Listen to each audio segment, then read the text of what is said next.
ইসলামী ছাত্র শিবিরের স্বাধীনতা দিবসের র্যালিতে পুলিশের হামলায় পথচারী সহ শতাধিক আহত হয়েছে। সকালে রাজধানীর কাকরাইল মোড় থেকে শুরু হয়ে র্যালিটি শান্তিনগর মোড়ে পৌঁছালে শিবির নেতাকর্মীদের পুলিশ ধাওয়া করে। এ সময় শিবির কর্মীদের উপর শটগানের গুলি ও কাঁদানে গ্যাস ছোড়ে পুলিশ। সেখান থেকে পথচারী সহ 16 জনকে আটক করা হয়েছে। আরো জানাচ্ছেন তাবিবুর রহমান তালুকদার, ছবি তুলেছেন আবু বকর ও জাফর ইকবাল। রাজধানীর বিজয়নগরে পুলিশের বাধা পেয়ে কাকরাইল মোড় থেকে স্বাধীনতা দিবসের র্যালি বের করে ইসলামী ছাত্র শিবির।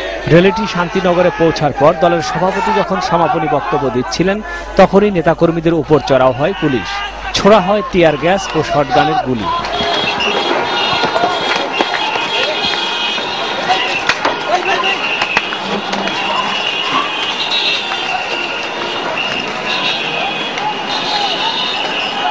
এ সময় পুলিশের নির্বিচার লাঠিচার্জে পথচারী সহ আহত হয় শতাধিক মানুষ। আশপাশের বিভিন্ন দোকান ও ক্যাফেটেরিয়ায় ঢুকেও শিবিরের নেতাকর্মী ও সাধারণ মানুষকে বেধড়ক পেটানো হয়। গ্রেফতার করা হয় বেশ কয়েকজনকে। এ বিষয়ে জানতে চাইলে কথা বলতে রাজি হননি কোনো পুলিশ কর্মকর্তা। ছাত্র শিবির মিছিল বের করছিল,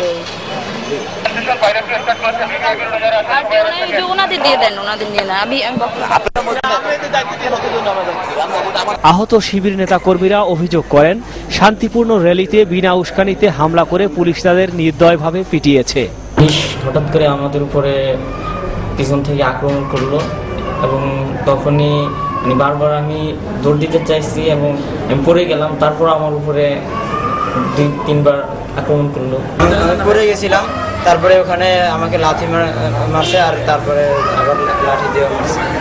আমাকে অনেক দূরে তাকে হাত করে প্লিজ বললাম, তারপরে আমার দৌড়িয়ে আমাকে সে আবার একটা বাজছে। বিনা উস্কানিতে পুলিশের হামলা কখনো মেনে নেওয়া যায় না। এই হামলার সুষ্ঠু তদন্ত ও বিচার দাবি করেছে ছাত্র শিবির।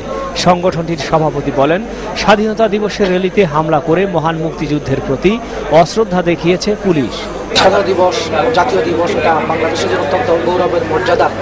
আমরা এটিকে শান্তিময় পালন করছি, কিন্তু পুলিশ কোনো কারণ ছাড়াই আমাদের বাইরের উপর হামলা করেছে। আমরা এটা তীব্র প্রতিবাদ জানাচ্ছি।